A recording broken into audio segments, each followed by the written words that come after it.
Hi, welcome to Money9, India's first multilingual personal finance news service from TV9 Network. I'm Karthik Malhotra, and joining me today is somebody who's going to help us understand whether or not you should trust a machine algorithm with your investments. Ashish Kashyap, founder and CEO of InMoney, is here with me. Ashish, before we get into the machine algorithm and the data science that you were talking about earlier, let me try and understand. There's been a surge in the number of demat accounts that have opened in India recently. Do you think Indians have finally arrived on the investment scene? What is your reading of the situation basis the experience you've had with some of the clients that you service? Yeah, thanks, Karthik, for inviting me for the show. A great initiative. To your question, I think right now, despite we seeing a lot of velocity of accounts and demats being created and people creating their wealth accounts, we're just scratching the surface. The penetration is still very weak. Uh, if I just look at the ratio of saving accounts to investment accounts, it's almost 7% versus any other market where the penetration is in 50 to 60% plus. If I just look at if I look at the volume of savings versus, let's say, mutual funds in US, that stands at 120% to savings, whereas in India, again, that number is somewhere around 7 or 8%. So I think while there's obviously the pandemic enabled people to save money and also gave them a lot of time, and then hence got them to participate in trading on various platforms and opening demat accounts, I just feel that the penetration is still very, very low. That's one I want to say. Second, I want to say is that I think the concept of advisory is a very, very undervalued topic. I think managing investments is a complex task, and I think while people are aggressively wanting to invest in the market, I would just recommend that they should do a lot of research and homework, because what we've seen in many cycles is that typically retail users come in because of euphoria, and then they very quickly go out. As a result, a very large percentage of people who participate to trade and buy and sell, they end up not making money, or they end up not beating inflation or not beating the benchmarks, which is very sad, right? Because it's then being used not as a way to build wealth, but it's being used as a game. And I think money is not a game in my view. Right. So so so to put a structure to this thought, I think penetration is very low. There is, of course, now more awareness, excitement, and people have had lots of saving over the last 1 year. But I just feel that people need to increase their literacy levels, get more informed wherever they can, use technology-driven advisory services without doing a plug, Right. and essentially look at this as building long-term value creation and wealth creation than short-term trading game. Right.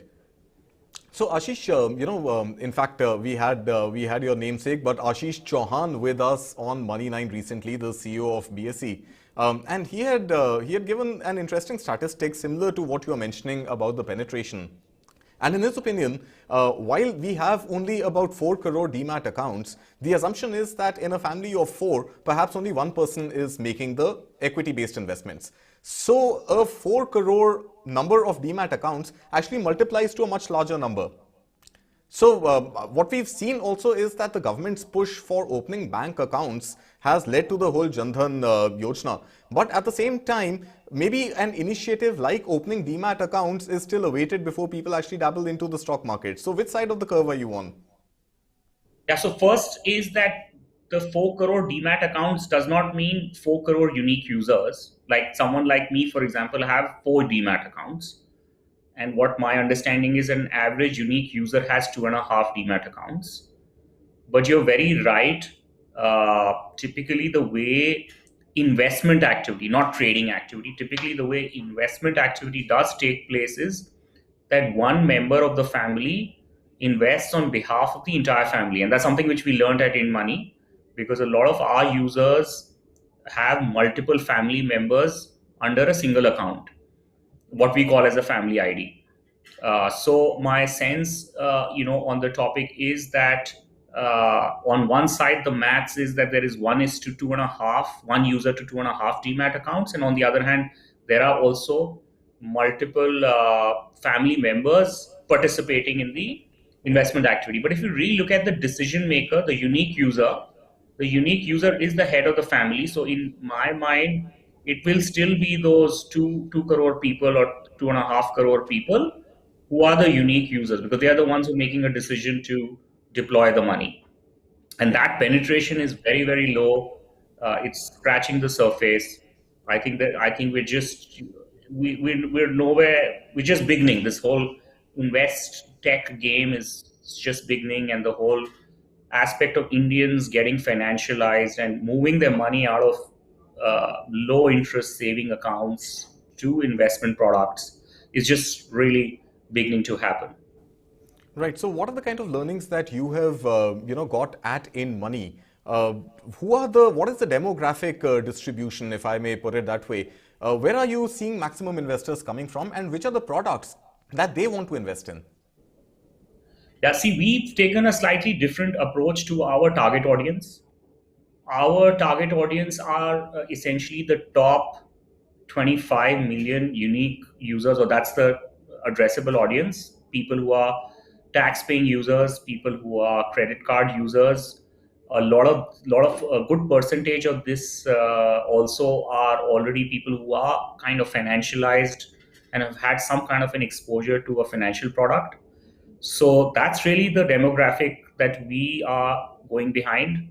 The problem that we are solving for this demographic, and actually, unfortunately, by the way, this demographic controls 98% of the wealth. But of course, this diversification will this concentration will change over a period of time. But the problem that we are solving really is that we are helping these consumers with personal finance management, which is to enable them to bring all of their fragmented finances across their family members all in a single app. And then the app, using machine learning, helps these customers to manage their money better, so that the consumers get a better financial outcome, so that the consumers uplift their financial life. So that's the problem we are solving. Right. So that brings me back to, how we started this conversation. Why should I, as a user, as an investor, trust a machine algorithm, especially when the machine algorithm also requests for permission to access my email, which is something personal to me? So at some level, is it fair to assume that maybe not you or the people you employ, but your machines are reading my emails?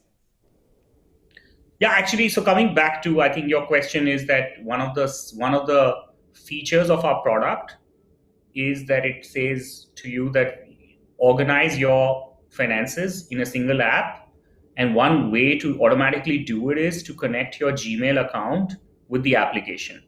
But that is really restricted to a very small whitelisted emails, and not to all your emails.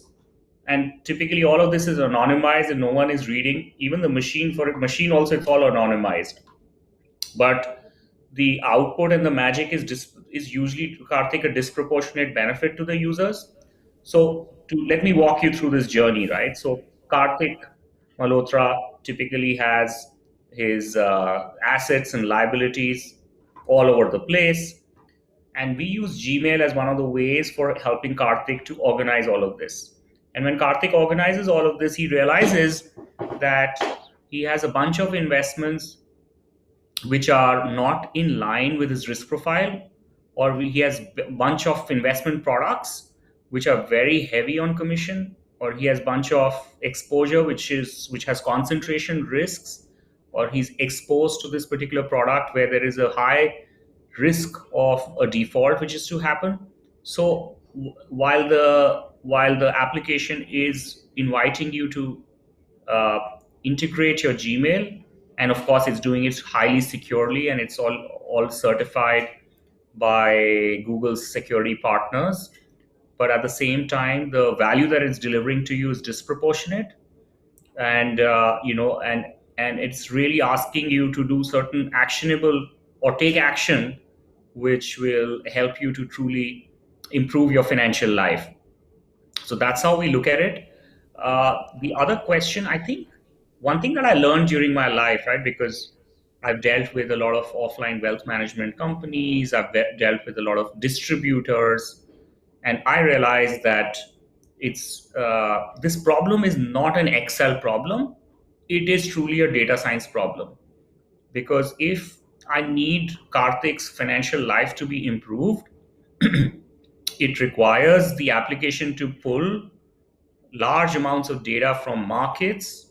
It needs to pull Karthik's risk status. It needs to pull Karthik's history. It needs to also pull what is Karthik exposed to and what is Karthik's financial life all about. And it needs to do this massive computation, which unfortunately the most intelligent human beings can't do, and Excel is very hard to do. And which is why I think we have to, not just for the sake of using machine learning, we have to use data science and ML to be able to deliver to you outputs which are going to be very, very valuable to you and your family and your financial life. But do you think, in your experience, a machine algorithm will understand Karthik's aspirations and Karthik's financial goals in life as well as a wealth manager would do sitting face to face? Also, understanding what kind of personality I am and hence what kind of a risk profile I would have while choosing a particular product to invest in? Yeah, yeah, I think this is an amazing question, right? So in my journey, Karthik, I had hundreds of, not hundreds actually, that's an exaggeration, but lots of wealth managers coming and going. So as human beings, that learning was not getting sustained. So that's number one. Again, coming back to the fact that, what should be your goals, what should be your risk, what actions should you take without any biases, and even without any emotional biases. That's something which is best done with machine and best done with rationale and logic. And I think, I strongly believe that it is not a human problem, right? A human being cannot solve this problem. I mean, that human person to process so much of information, Karthik, and give to you very quickly and ask you to even do actions is just not possible. Which is why, if you see, Karthik, today's date, not even a financial plan gets created. Because if you look at financial plan, is a cash flow statement from your age today till your retirement. So not even a financial plan gets created because it's really, really cumbersome to do it on an Excel, and it's just computationally too heavy. And hence, I just feel that data science is the solution to this problem. So since you've made Karthik the prototype, let me also ask you, what are the most common mistakes that the Karthiks out there are making, which your machine algorithm helps them correct or helps them take at least cognizance of? Yeah, I think two or three very simple, Karthik. One is asset allocation. So if you really look at it, most people today's date basically start an SIP, and all the SIP money goes into equity every month. And most of these people do not follow the right kind of asset allocation approach that they should have based on their risk and their age. And our platform enables these consumers to firstly derive the right risk, and that risk is derived based on, again, learning a lot about that user. How much of loans does that guy has, how much of expenditure that person has, what's the person's age, besides augmenting it with certain psychological questions. So we're not just relying on psychological questions for risk. So intersecting those with all the history of Karthik and saying, listen, Karthik is actually truly conservative.